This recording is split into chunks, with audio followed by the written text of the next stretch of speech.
Kita ke Solo, Jawa Tengah, Saudara. Kasus pembunuhan satu keluarga di Sukoharjo, Jawa Tengah terus bergulir. Kerabat korban dan kuasa hukum menduga ada tersangka baru. Dugaan ini berdasar pada sepeda motor korban yang masih belum diketahui keberadaannya. Kerabat korban menganggap hilangnya motor korban ada hubungannya dengan peran orang lain. Keluarga korban pun berharap polisi terus mengembangkan penyidikan untuk mengungkap kasus ini. Kendaraan Honda Mega Pro hingga saat ini tidak diketahui keberadaannya. Nah, dengan adanya informasi itu, saya berkeyakinan bahwa ada indikasi pelaku lain yang membantu dalam kasus pembunuhan ini. Maka dari itu kami sangat berharap kepada penyidik kepolisian yang melakukan penanganan dalam kasus ini untuk bisa secara maksimal mengungkap kasus ini.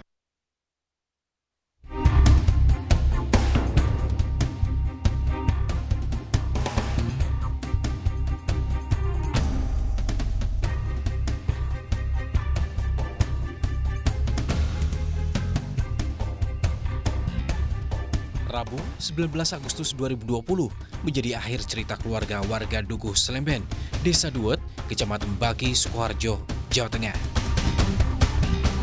Pasangan suami istri beserta dua anaknya yang masih di bawah umur ditemukan tewas dengan kondisi mengenaskan.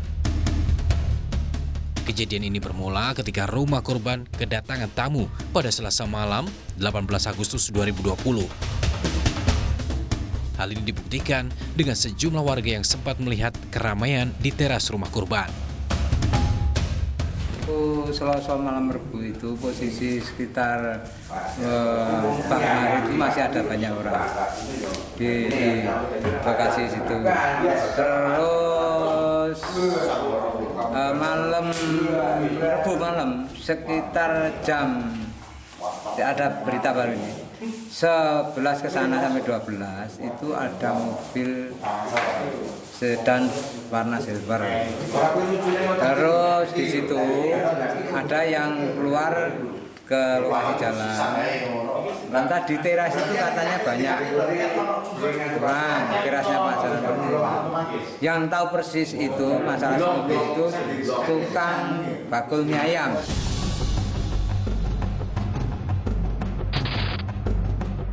Tak ada warga yang curiga karena hari sudah gelap dan tak ada teriakan meminta tolong. Namun, beberapa hari berselang, tepatnya Jumat 21 Agustus 2020 petang, warga menyadari ada kejanggalan. Bau busuk muncul dari rumah korban. Kita ya mungkin maghrib desa itu, tonggo-tonggo curiga karena tahu dari bekas jenazah tersebut sudah menguap. Terakhirnya tonggo-tonggo memberanikan membuka, dikiranya awal itu ikannya sudah mati karena dia punya kolam ikan di depan. Akhirnya memberanikan ternyata ikannya tidak mati, terus kok dari dalam. Akhirnya tetangga inisiatif untuk membuka. Pas pintu jendela di sebelah kanannya, jendela pintu utama tadi tidak terbuka tidak tertutup kunci.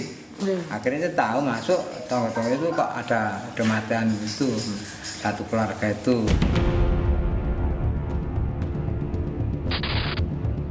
Warga pun geger usai menemukan satu keluarga tewas membusuk dengan luka tusuk di bagian tubuh.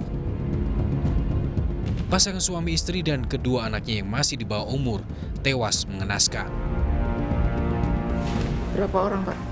4 orang. Itu data namanya sudah detail di sini. Ayah, ibu? Ayah, ibu, anak-anak 2. Karena takut, warga pun lapor polisi. Olah TKP dilakukan dengan cepat. Korban langsung dievakuasi ke rumah sakit untuk menjalani otopsi. Korban dikenal warga sebagai pengusaha rental mobil dan sering kedatangan banyak tamu. Inilah yang membuat warga tak menaruh curiga jika ada banyak orang di rumah korban. Selang 3 jam usai olah TKP, polisi berhasil menangkap pelaku pembunuhan. Penangkapan pelaku juga hasil dari keterangan sejumlah saksi. Ironisnya, pelaku pembunuhan sadis ini merupakan rekan bisnis korban yang merupakan tetangganya. Mulai pukul 01.00 kami bekerja, kemudian sampai dengan pukul 04.00 kurang lebih, kami berhasil menangkap tersangka dengan inisial HT, di mana tersangka ini mempunyai hubungan teman atau kerabat dari korban yang meninggal.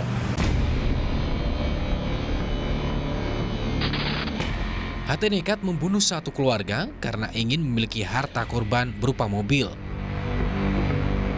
Berdalih memiliki utang menjadi motif pelaku nekat melakukan aksinya. Untuk penangkapan dilakukan sama, yaitu di Sukoharjo, di Kecamatan Baki. Motifnya apa? Untuk motif, yaitu karena adanya masalah hutang. Pelaku mempunyai hutang yang cukup banyak, kemudian dia mempunyai keinginan menguasai apa yang dimiliki oleh korban. Hutang kepada korban atau hutang kepada saya? Korban,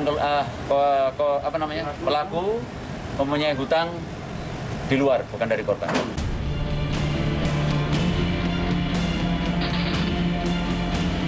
Sejumlah barang bukti turut diamankan polisi. Penyidikan terus dilakukan untuk mendalami kasus ini. Keempat korban kini telah dimakamkan. Korban dimakamkan di Dukuh Curidan, Desa Bulakrejo, Sukoharjo, Jawa Tengah dalam satu liang lahat. Keluarga korban berharap pelaku bisa mendapatkan hukuman yang setimpal atas perbuatannya. Kita saksikan bersama-sama, semua publik tahu dari media bahwa satu keluarga dihabisi dengan cara yang sadis. Maka dari itu kami mohon kepada aparatur penegak hukum dari kepolisian, saya mengharap untuk diselesaikan secara baik. Begitupun nanti kalau sudah dilimpahkan di kejaksaan, jaksa penuntut umum, kami harapkan juga bisa menerapkan pasal pembunuhan berencana. Karena kalau tidak direncanakan, tidak mungkin hal seperti ini, sesadis ini bisa dilakukan.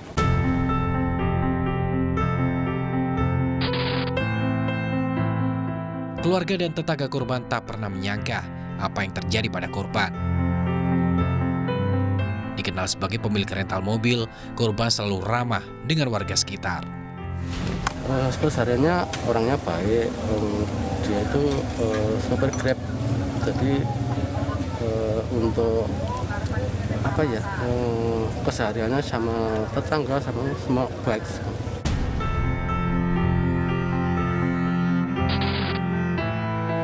Kini, keluarga korban hanya bisa berharap polisi bertindak adil atas kasus pembunuhan ini. Rekonstruksi akan dilakukan dalam waktu dekat agar kasus ini segera bisa dilimpahkan. Nani Astuti, Kompas TV Sukoharjo, Jawa Tengah.